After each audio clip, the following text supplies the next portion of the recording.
Hi, and welcome back to the Shane Plays Notes series on Tomb of Annihilation, which is the D&D 5e, basically adventure in Chult that is also an homage to the classic, Tomb of Annihilation, to the classic Tomb of Horrors module from way back when. So anyway, it's Tomb of Annihilation, 5e, set in Chult. For those of you all that are familiar with the series, thanks for continuing to watch. If you're new to this series, what this is not a Let's Play. It's not an actual play. It's not a blow-by-blow of everything that happens. Instead, what it is it's my thoughts and notes and kind of a recap of what happens in my sessions while running this, and then also try to just give tips on DMing in general, maybe rules, clarifications, and that sort of thing. So anyway, let's get going. So today's video is the cool video. I mean, the whole adventure is pretty neat, but one of the things that really has people or got their attention with Tomb of Annihilation was the dinosaur racing, and that really got people's attention, and people, my players definitely wanted to do it.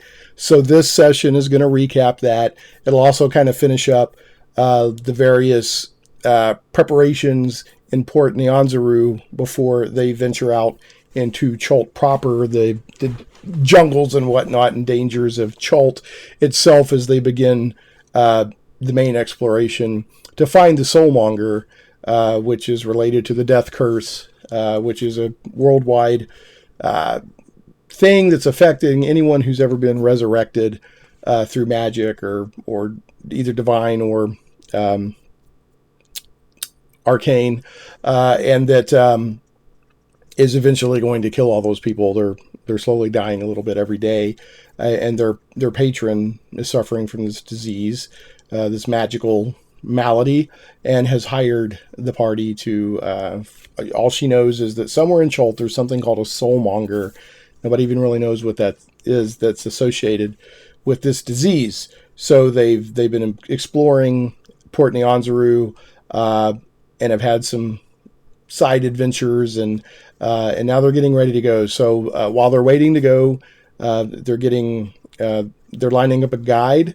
They have to wait. There was a cleric that said, I need to do a ritual for 24 hours before I can tell you more. He's going to do like an augury kind of thing. So in the meantime, they're going to do the dinosaur races, and they're also interviewing guides, because it's very important to hire a guide to take you out into the jungles of Chult. You don't absolutely have to, but it's kind of stupid not to take someone with you that has a chance of making a little bit less dangerous and has a little bit better idea of where they're going. But before we get to all that, I'm going to put on my +2 glasses of viewer feedback and or rules clarification, and we'll do that. We'll do viewer feedback. I don't think I have any rules clarifications this video, but I have a couple of tips that I want to share, and then we'll get into recapping the session. This video covers 3 sessions. So, all right, here we go. So the viewer feedback from video number 3 was Anthony Landrum. Says, hey, just getting into the video, but want to let you know I'll be DMing for the first time soon. Yay! Good on you, Anthony. After playing with a group for a while, so he's played for a while, but he's just now getting his feet wet DMing, and he chose Tomb of Annihilation to run. I found this series, and you helped psych me up for it. So great.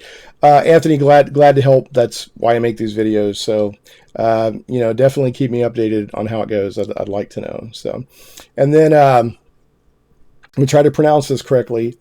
Henir Olafson said, hey, finally caught up on your D&D Notes series. I listened to the entire Out of the Abyss series when at work. I get several people do that. They'll listen to these notes while they're at work. I've had many people mention that. And I want to thank you for your great help as I drag my own party through the infested Underdark. And, he's referring to the Out of the Abyss series, which I did immediately preceding this, but it sounds like that he's watching the Tomb of Annihilation notes as well. And again, I really appreciate that kind of feedback and interest in the videos.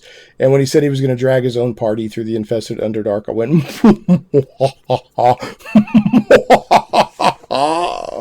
yes. That's the evil DM laugh. So anyway, have fun, Hanier.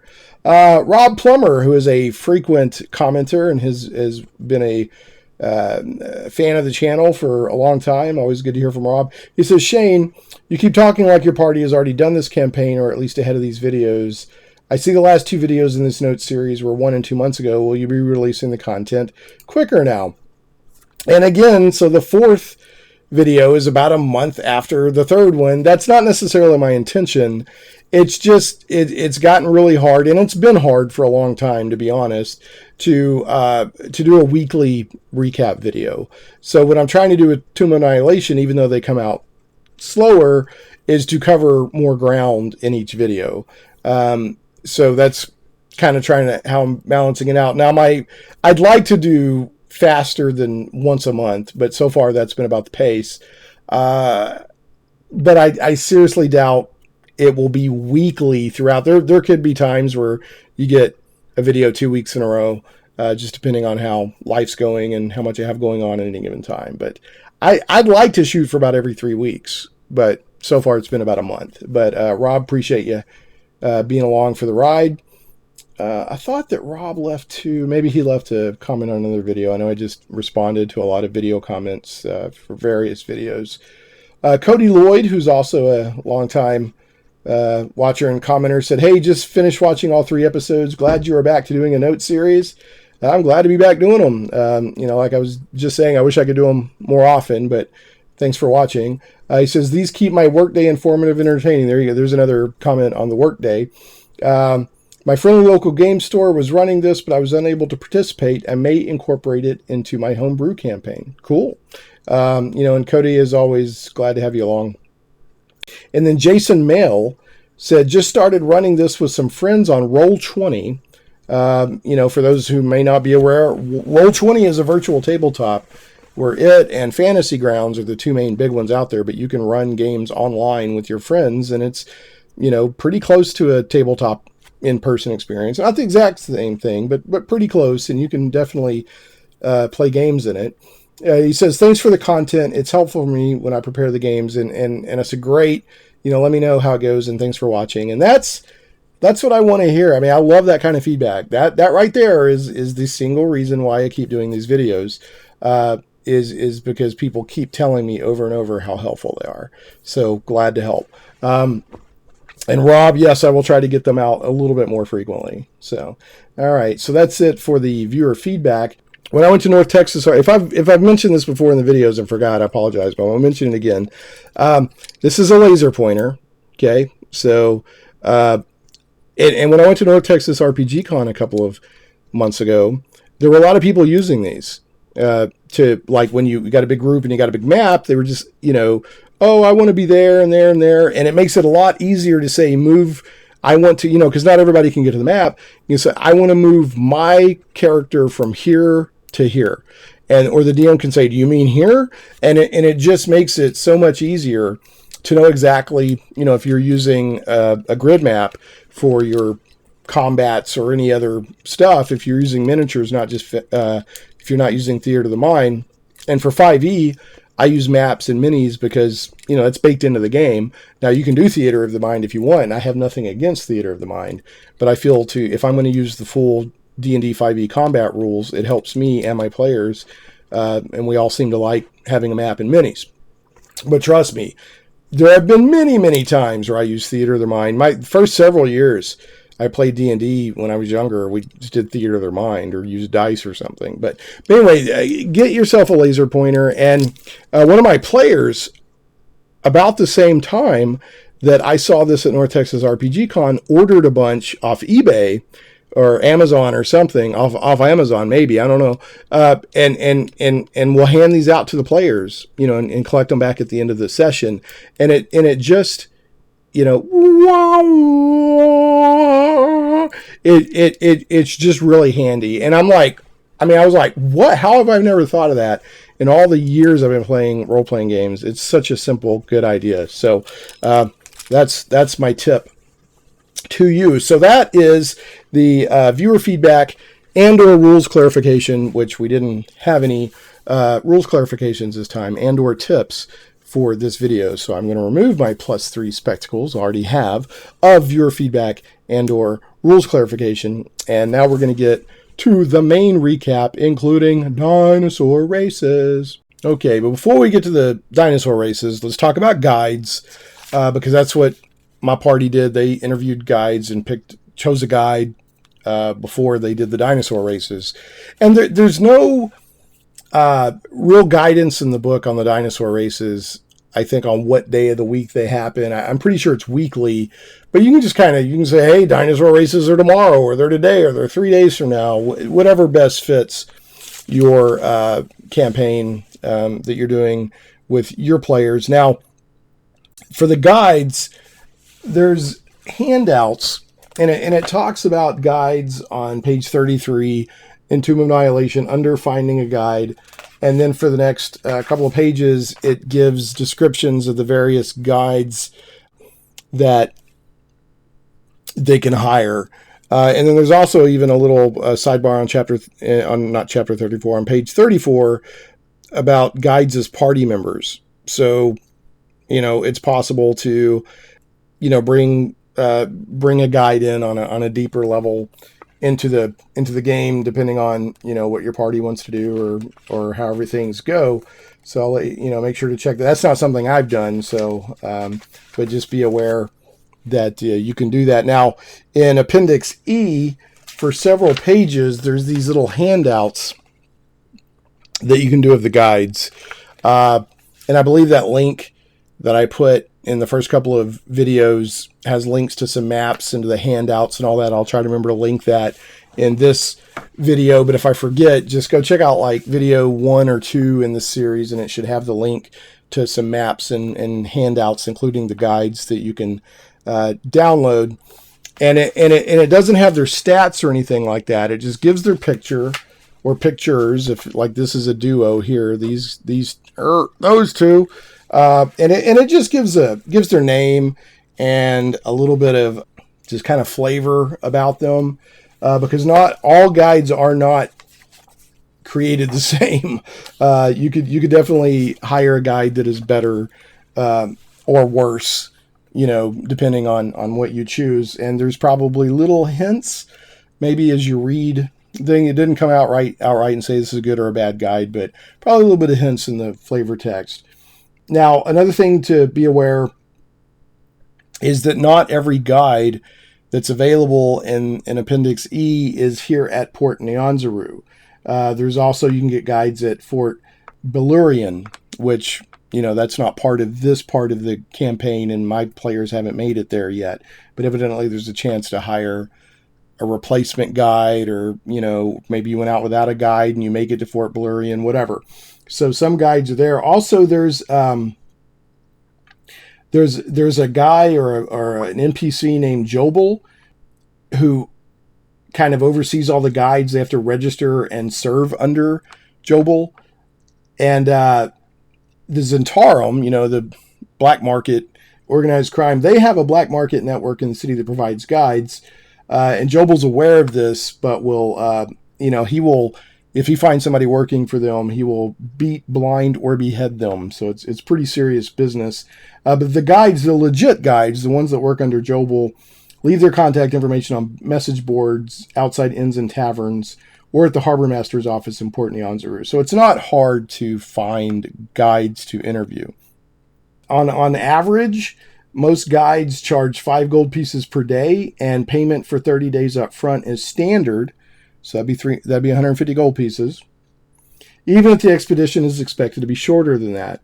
A successful DC 15 Charisma Persuasion check negotiates the price down to 4 gold pieces per day, or 3 gold pieces per day if the check succeeds by 5 or more. Alternatively, guides might forego wages in exchange for an equal share of treasure.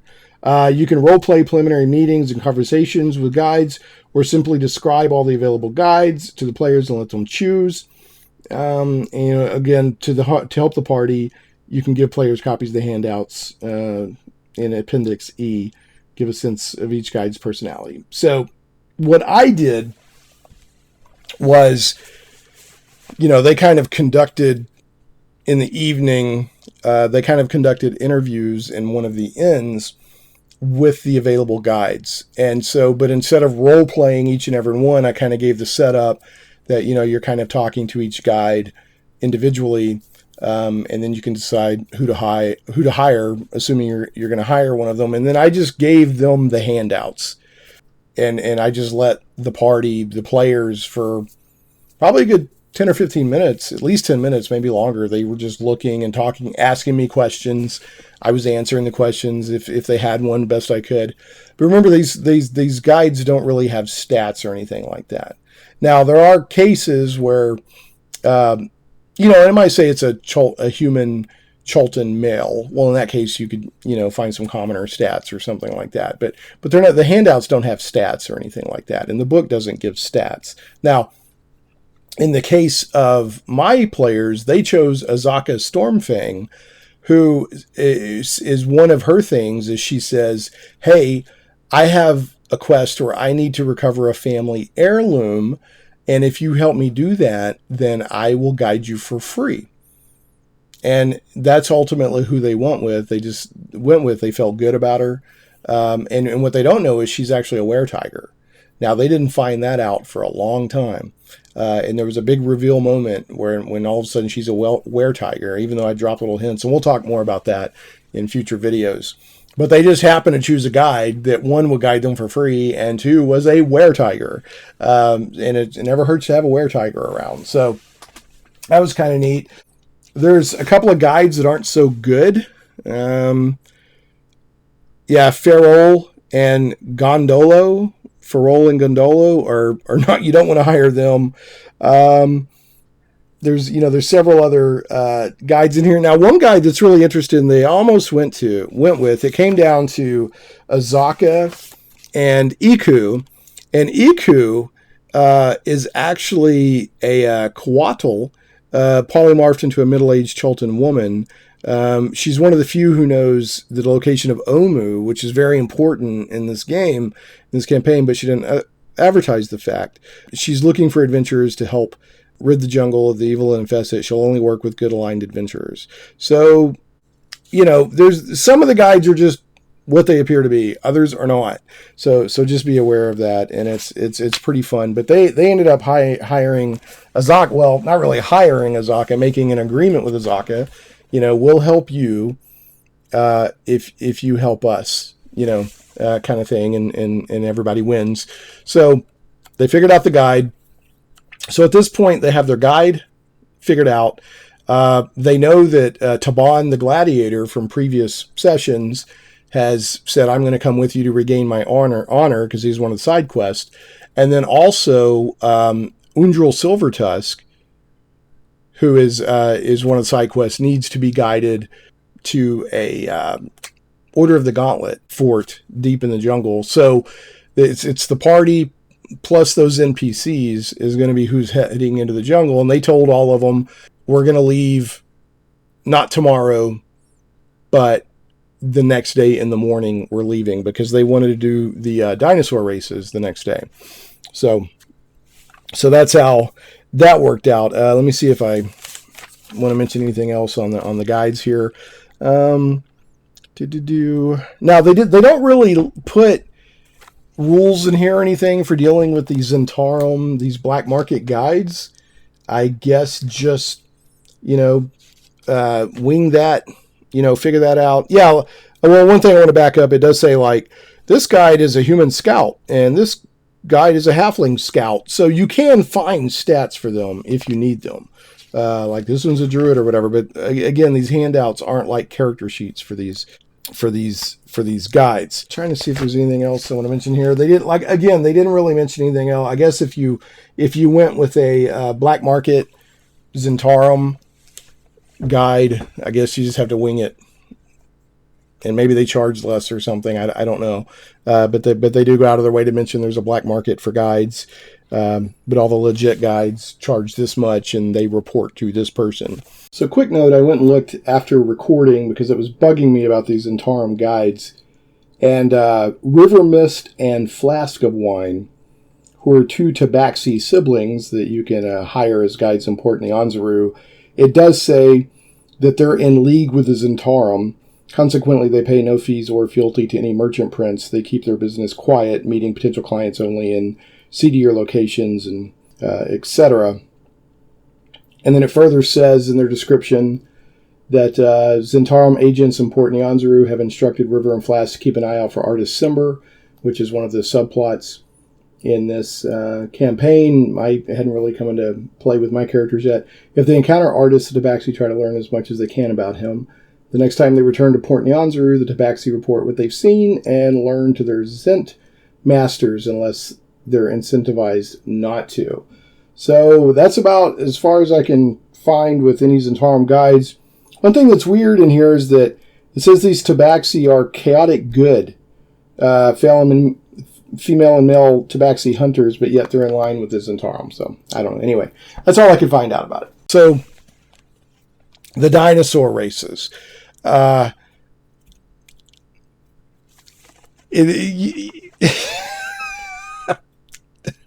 right, sorry, I had to regain my. I had to get my composure back because anytime players and dinosaur, I mean, that's just it's bonkers. It's bonkers great, and of course, there's opportunities for shenanigans. And if you're wondering, were there shenanigans with my players? Oh my goodness, yes, there were plenty of shenanigans. So.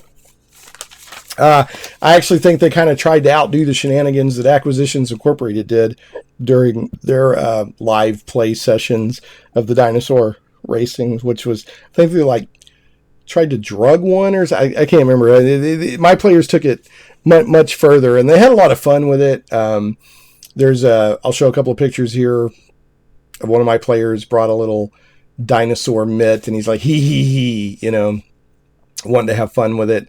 So they were really, and they had all these dinosaur minis. So they're really, really excited about the dinosaur races. So let's go back into the book here. Chapter 2, Port Nyanzaru.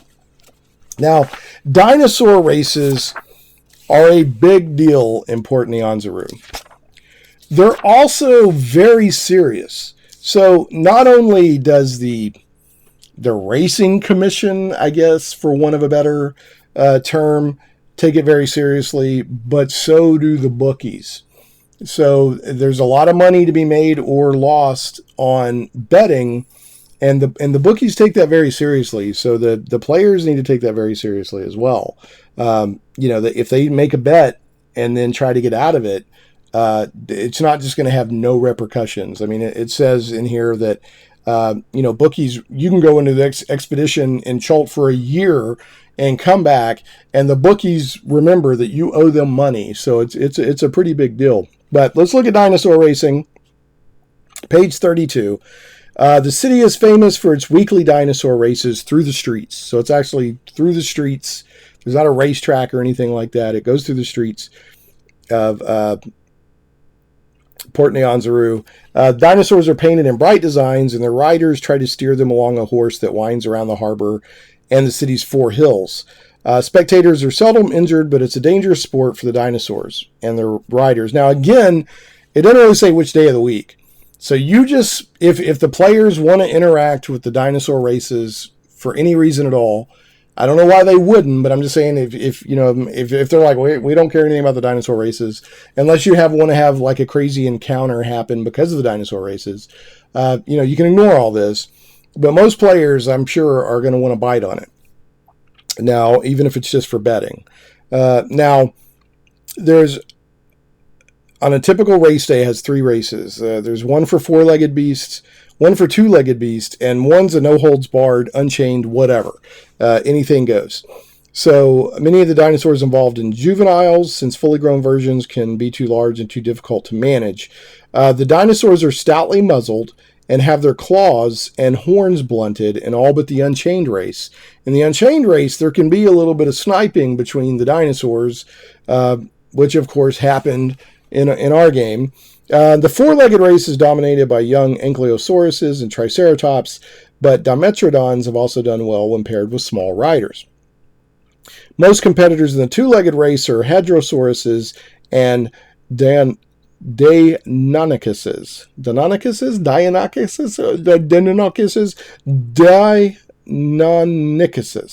There you go. I feel ashamed because I've always been a dinosaur lover. I feel ashamed I can't pronounce that. The Unchained race sees everything, including young allosauruses and very young tyrannosauruses. So there you go. So betting. Characters can bet on the dinosaur races to help fund a jungle expedition or earn some extra cash. The racers, the available odds, and the chance to win are listed in the Betting on Dinosaur Races table, and that's on page 32. We'll take a look at that here in a second. Once bets are placed, roll a die for each bet. Losing bets cost the full amount of the wager. Winning bets pay out according to the table. Bets can be for a dinosaur to win, place, or show.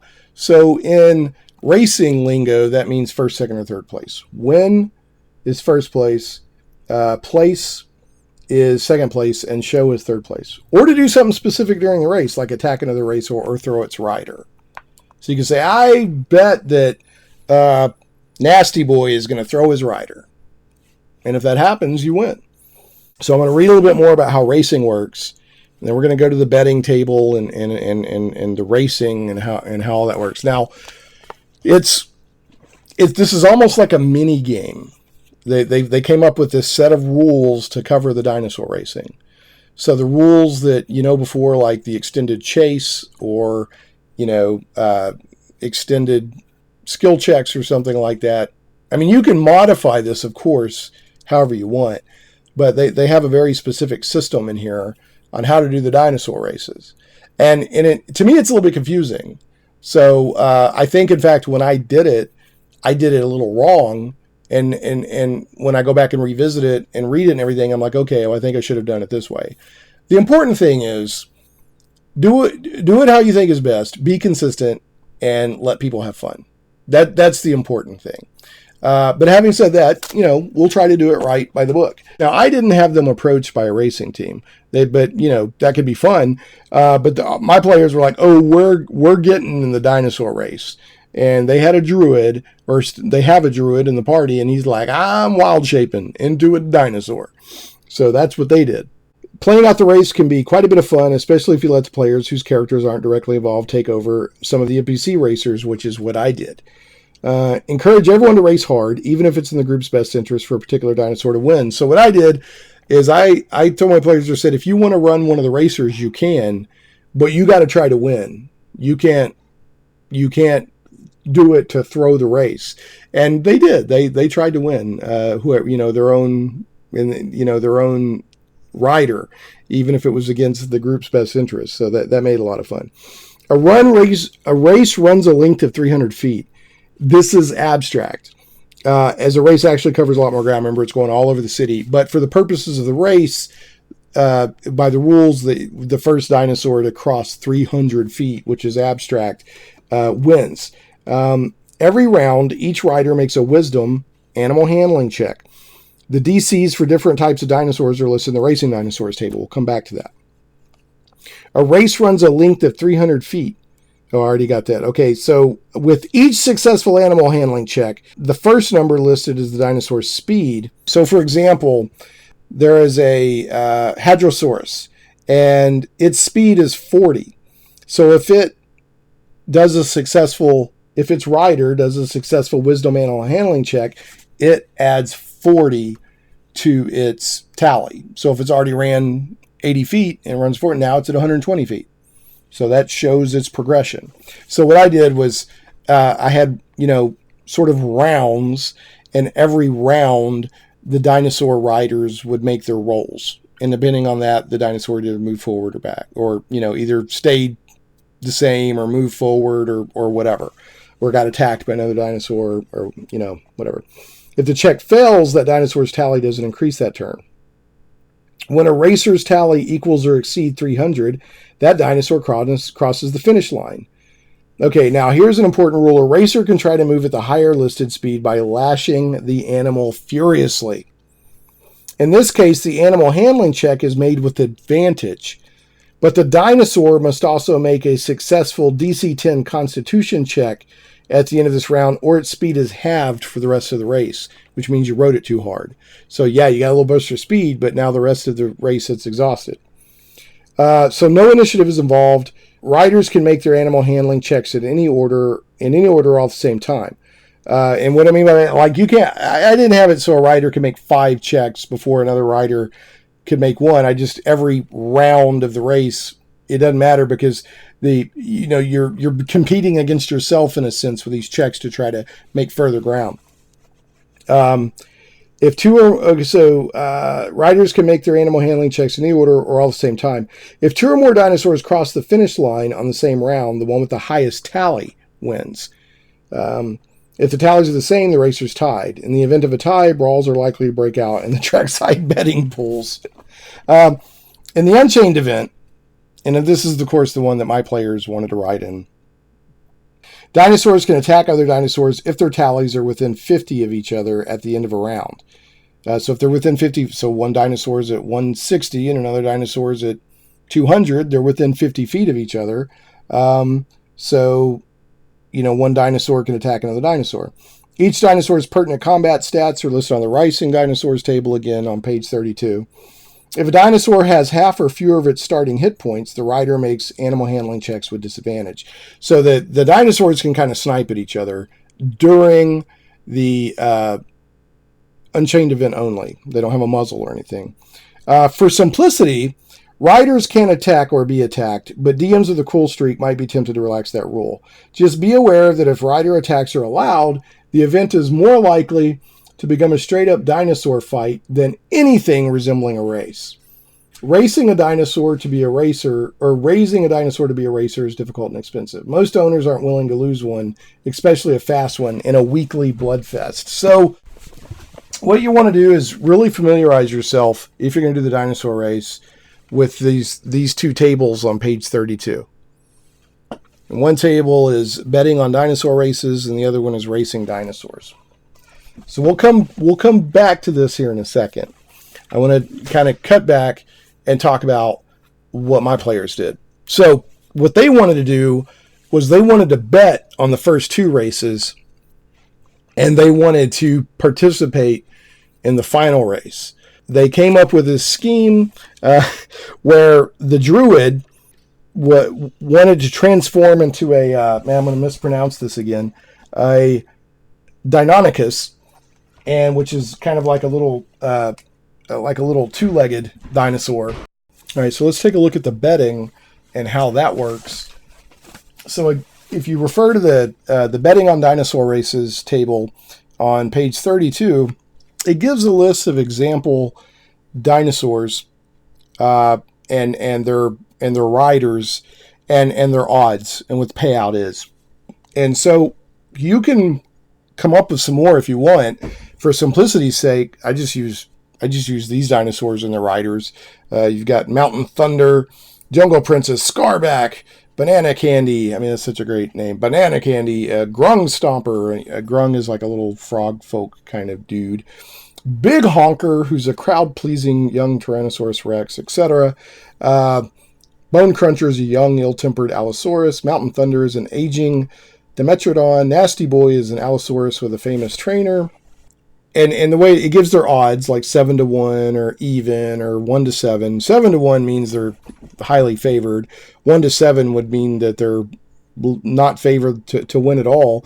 And with betting, just like betting on races in the real world, if you bet on a long shot, they're probably not going to win or win less often, but they do, you win more money.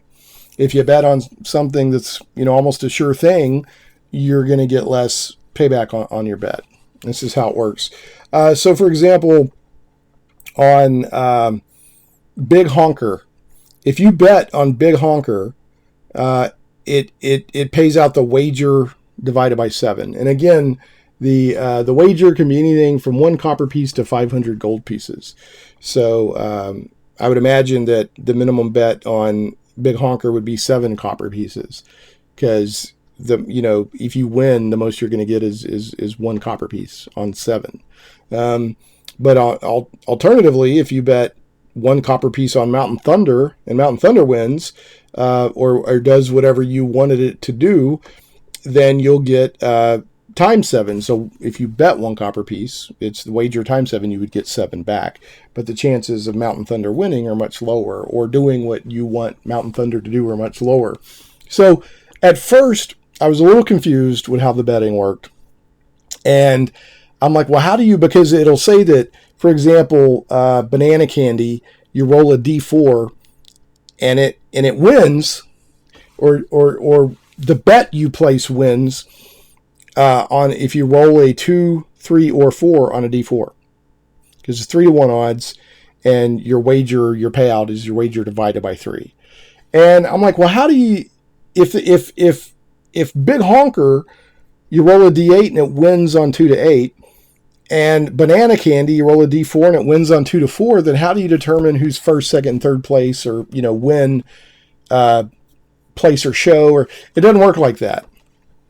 It's, if you're not actually going to run the race, if you're just going to bet on a dinosaur, then this is the odds of whatever you saying happen is going to happen. So, for example, if somebody bets for Big Honker to win, then you would roll a D8, and on a 2 to 8, that hits. If you say, I expect Big Honker to place, which means comes in second, then you roll a D8, and on a 2 to 8, it did that. So in the Unchained race, if you bet that Big Honker is going to attack another racer or throw its rider, then you roll a D8, and on a 2 to 8, it does that. So that's how it works. You don't run these numbers against each other. Like, you don't run its odds. Now, if you're actually playing out the race, that's different. But if you're just simulating, one of the players wants to bet on a dinosaur, you do it that way. Another thing that it didn't cover in the racing, or that I didn't read, but it mentions on the bottom of page 32, if an animal handling check made with advantage due to lashing fails by 5 or more, the animal goes berserk and is out of the race. So they'd be considered like throwing its rider or going berserk or something like that. So when you lash the animal to try to get more speed out of it, if you fail that check by 5 or more, it goes berserk and it's out of the race. And that happened in our race. Now, what I don't think these rules account for, what I'm saying they're a little bit confusing, is that if I have a player who says, I want to place a bet that Big Honker is going to win, and another player says, I want to place a bet that Big Honker is going to come in third or just show, then if I'm reading this right, then on a 2 to 8, on a D8, both of those could happen, which is really weird. So I guess just figure that out, and I may be misunderstanding this, but I don't know how else to interpret this, because there's no way to run these numbers against each other. If Bone Cruncher, who you roll a D3, and Banana Candy, who you roll a D4, and Big Honker, who you roll a D8, are all in the same race, I don't know how you make that work. So what I did when I was betting, or when my players were betting, is that the dinosaurs that they bet on, I rolled a D8 once for every dinosaur, and then I ranked it how that D8 came up. So if Big Honker got an 8, he came in first. If Banana Candy got him a 6, and whatever came in at 8, then Banana Candy was the second place. And then if so-and-so got, a 1, they just didn't even place or whatever. So that's how I did it for expediency's sake. Plus, I wasn't quite getting it, but now that I look at it again, I think you're betting on an individual action. But it still doesn't quite work. I'd love to hear in the comments if I'm explaining this correctly. If you have dinosaurs with different odds, or different dice that you roll for them, and on this one you roll a D4 and it wins on a 2, 3, or 4, and in this one you roll a D8 and it wins on a 2 through 8, they could both win, right? So you have to be betting on the action, not just them winning the race. Like I say they place, not win, or I say they show, not place, or I say they throw their rider, or whatever. I think it's just that, just to simplify things. So, and if somebody else is, if you're like, no, Shane, you're getting it wrong, here's how it works, or hey, I came up with this way of doing it, I'd love to hear that. So anyway, my players did bet on a couple of races. Some of them won a little bit of money, buy the dice. I didn't fudge it for them. One guy lost everything, bet it all and lost everything. So it's just like the real world when it comes to betting. Now, back to the actual race that happens. The dinosaurs are actually racing, and my players are basically cheating by entering a more intelligent dinosaur into the race, a wild-shaped druid. So what what they want to do is they wanted to wild shape the druid into a Dianakaka, let's see, what is it? Deinonychus. It's kind of a small, two-legged, kind of velociraptor-looking thing. Specifically, the druid went and observed some of these types of dinosaurs that he could do that. And then it needs a small rider, so the halfling wizard had to ride on the wild-shaped druid and pretend to be doing the animal handling. So there's a couple of different things going on here. One, the wild-shaped druid was going to have to race, but the halfling had to pull it off like he was the one, running the dinosaur. So I had a couple of different, there had to be some deception going on. And if you get found out, it's a pretty big deal. It would not go well if you got found out cheating, because there's a lot of money involved and integrity. They got to maintain the integrity of the race and all that. It's a big deal in Port Nyanzaru. So they came up with a scheme to wild shape the druid into a Deinonychus,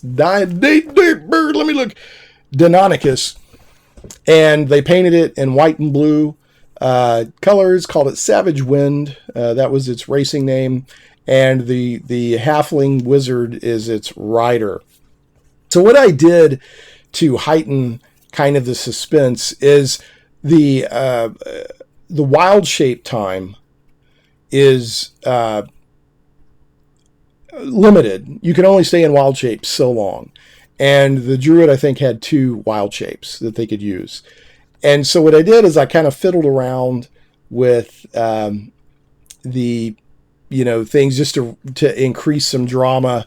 And I wasn't going to have this, clamp down on them and be a big problem unless for some reason their reaction to it caused a problem, in game. But the racing officials basically wanted to inspect the dinosaurs that are going to be in a race at least 45 minutes before, at the minimum, if longer if possible, but the minimum time would be 45 minutes. You couldn't show up 30 minutes before the race and still get inspected and make it into the race. So they wanted to inspect the dinosaurs at least 45 minutes before the race. And then after that, all the dinosaurs had to be kept under supervision. They got into a situation where they, wild shaped the druid and then brought the druid up and with the halfling and everything. And like, hey, we're a new team in town. They're like, oh yeah, we've heard about you guys, because they've been doing a little bit of venturing around the town. And they said, oh, where'd you get that dinosaur? And, they're kind of like, the sellers want to keep that secret and all that. And they're like, okay, we know how that is. Kind of wink, wink, like saying, well, you don't know where you got that dinosaur. And that's between you and whoever you got it from, kind of thing. They said, okay, well, here's the deal. Okay, yeah, that looks great and everything. They said, come, because they came up in the morning and said, what do we have to do to get registered? And here's the dinosaur and all this. And the race official was like, okay, that's great. We'll get you entered. You need to show up at least 45, minimum 45 minutes before the race, the Unchained race, because they went and met with all the officials before any of the racing started. They wanted to get set up. And they said, well, we'll inspect your dinosaur and then it has to stay under supervision for 45 minutes before the race. And they're like, okay, and they go off and they're like, oh crap.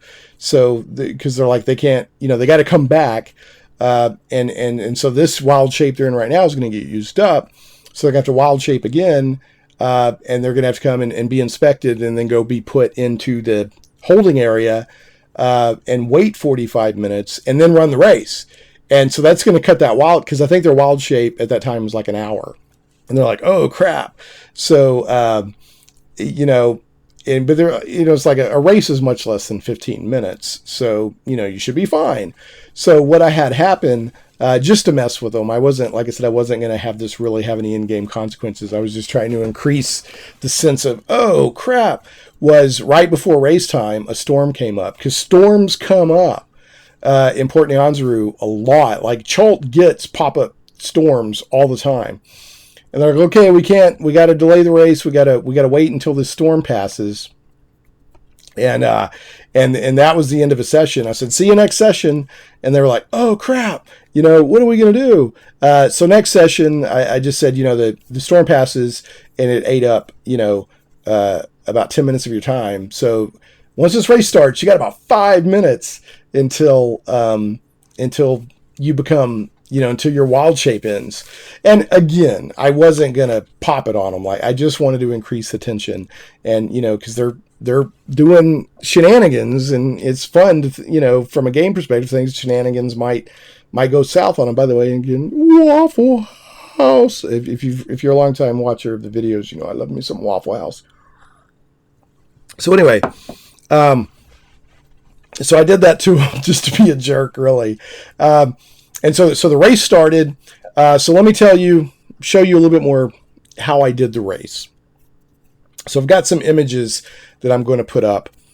And what I did was I got my map out, and, my grid map, and we literally, decided which dinosaurs would be in the race. And we put a dinosaur, in each lane, if you will, for that. And the dinosaurs we chose were Big Honker, Uptuo's favorite. So Big Honker is a T-Rex. Uptuo's favorite is a trike, or Triceratops. Bone Cruncher is an Allosaurus. Scarback is a T-Rex. Nasty Boy is an Allosaurus. Banana Candy is a Hadrosaurus. Jungle Princess is another Deinonychus, and then Savage Wind, which is my players, was the wild-shaped druid as a Deinonychus, Deinonychus. So we had that all laid out, and then I, asked the players, I said, do any of y'all want to roll for these dinosaurs for the race? And that means they get to decide, are you going to lash the dinosaur and roll at advantage, but possibly exhaust it or even get thrown? Are you going to, and 2 or 3 of the players wanted to. So I had them, I gave them the rules, and I said, you've got to try. You can't throw this. You can, even if you get within 50 feet, you can have your dinosaur bite another dinosaur. Whatever you want to do. As long as it's authentic and you're not going to, mess it up. So that lets them engage in what's going on. And to their credit, they really do. They're like, I want my dinosaur to win. Even though there was a lot of money, because they bet their own money on Savage Win at 7. He got the worst odds. The worst odds on the chart were 7-1. So that's what I gave Savage Win, because he was an unknown quantity. So they bet, a lot of money on themselves to win. What I did was, so I took the map and I put little dinosaur figures in the lane positions, and then I also had a whiteboard where I took and wrote in a grid each dinosaur's name, and then that would track each round. Do they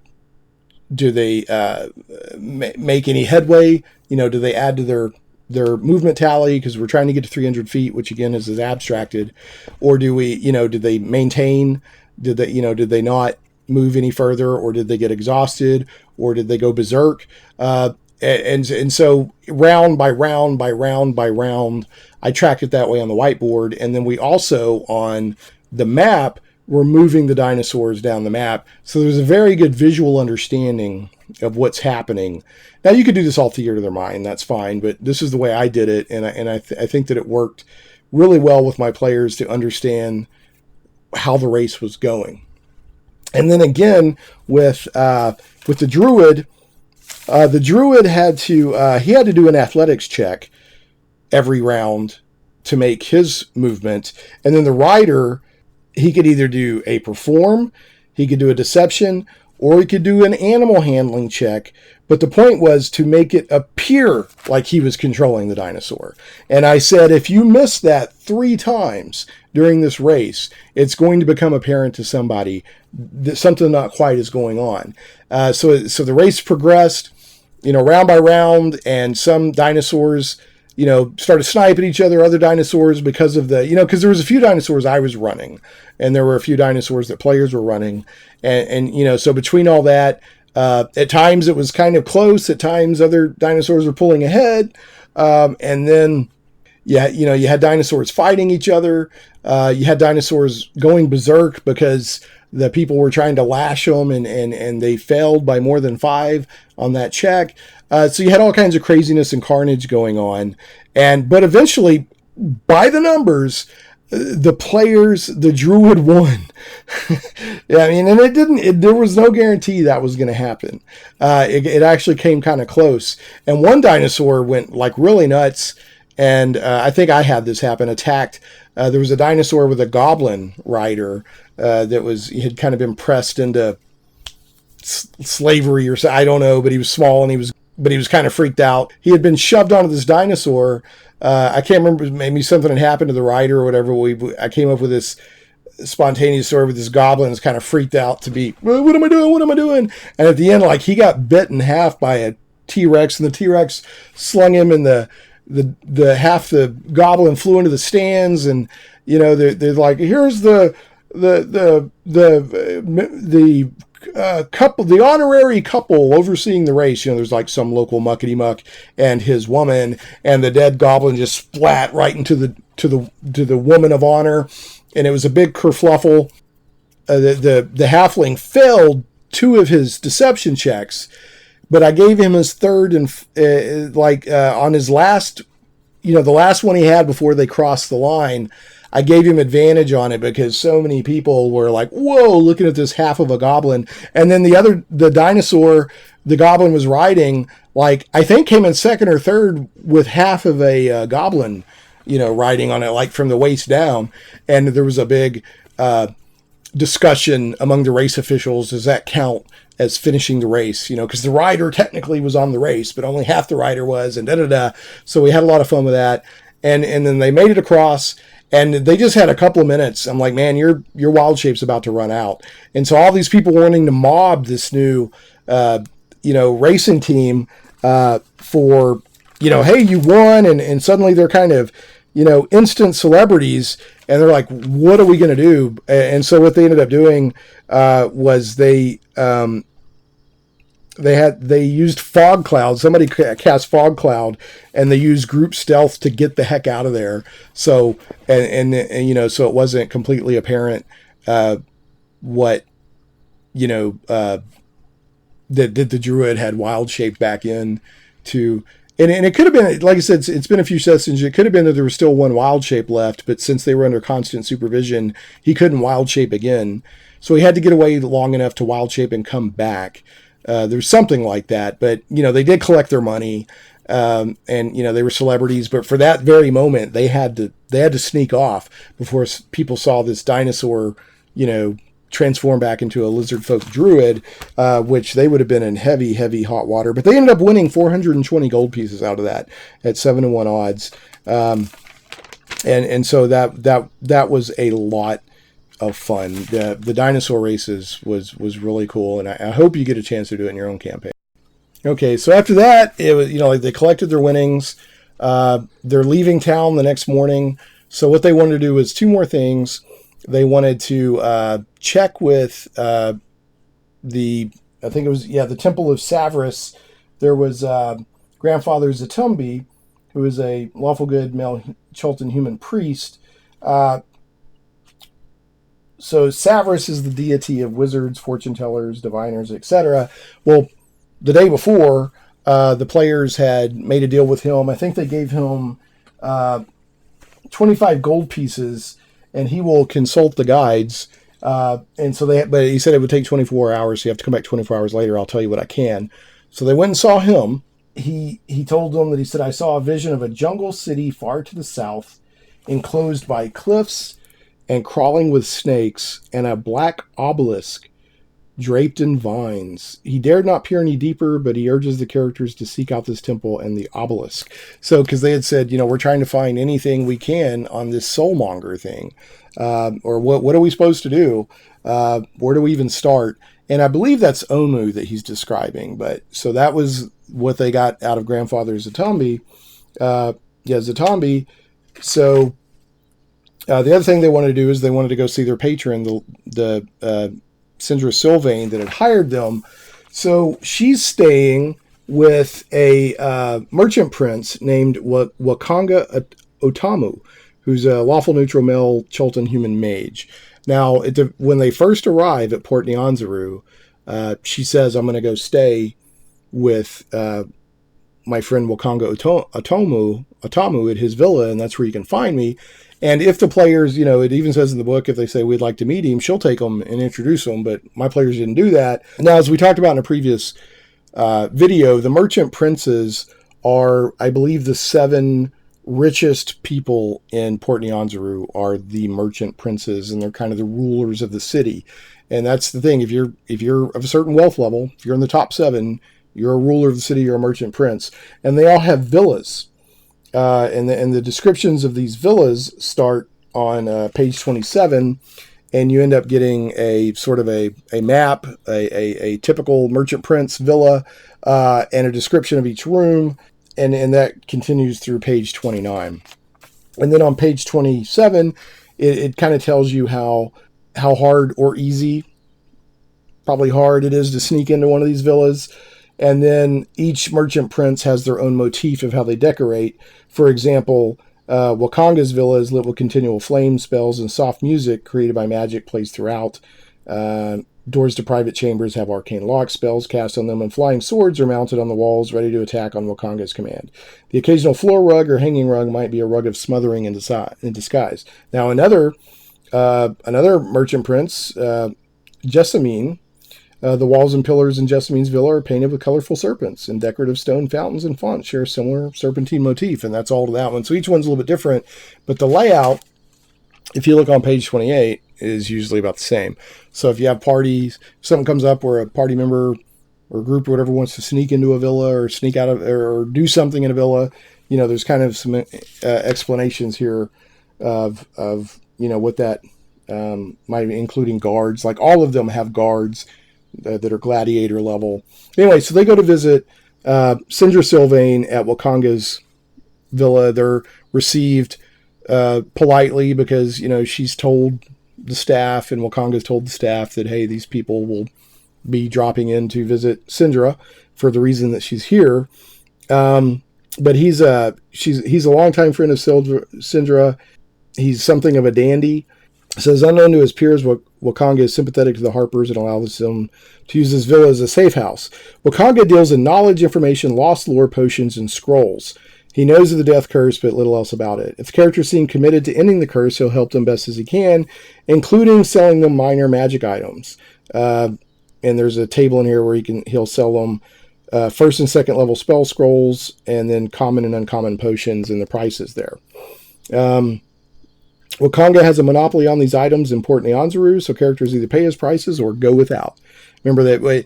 All of the normal stuff that's in the adventurer's equipment table, or normal weapons, normal armor, whatever, can be bought in the markets in Port Nyanzaru. But if you want anything outside of that, you've got to go through one of these merchant princes. They all specialize in something.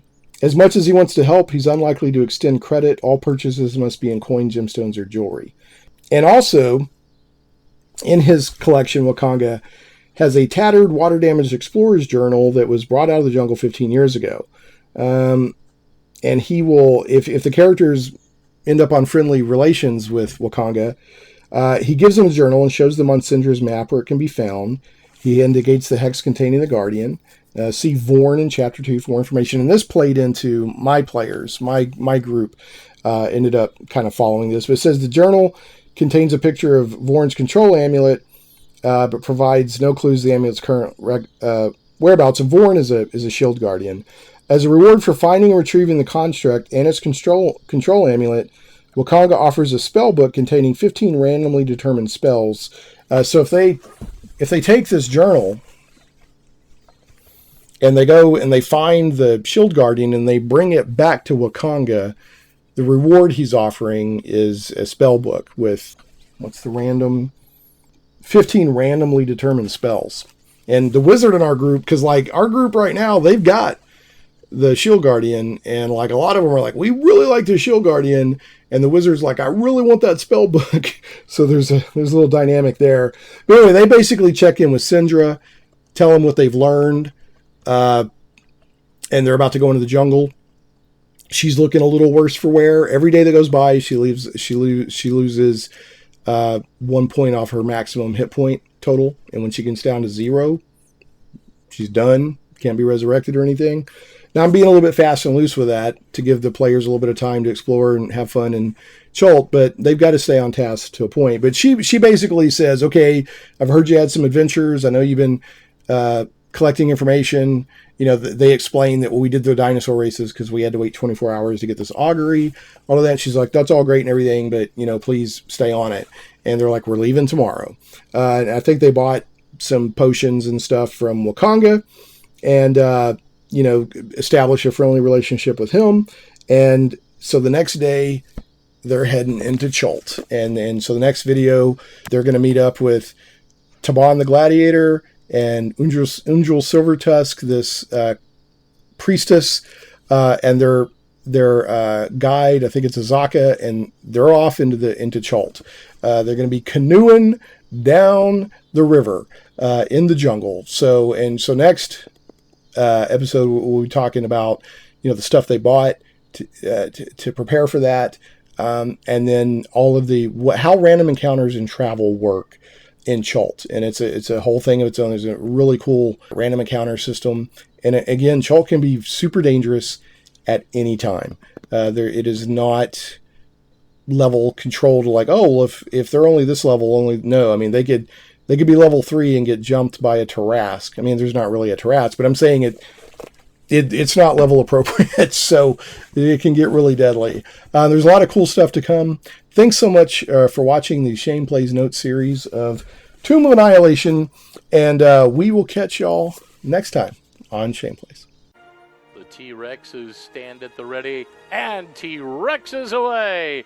It's Dino, Mighty Rex, Dino Dasher. Here comes Ramblin' Rex. Dave's on the charge. Now Rex girlfriend, Donna, regular unleaded's pulling clear. Fossilizer and tiny, but it's regular unleaded.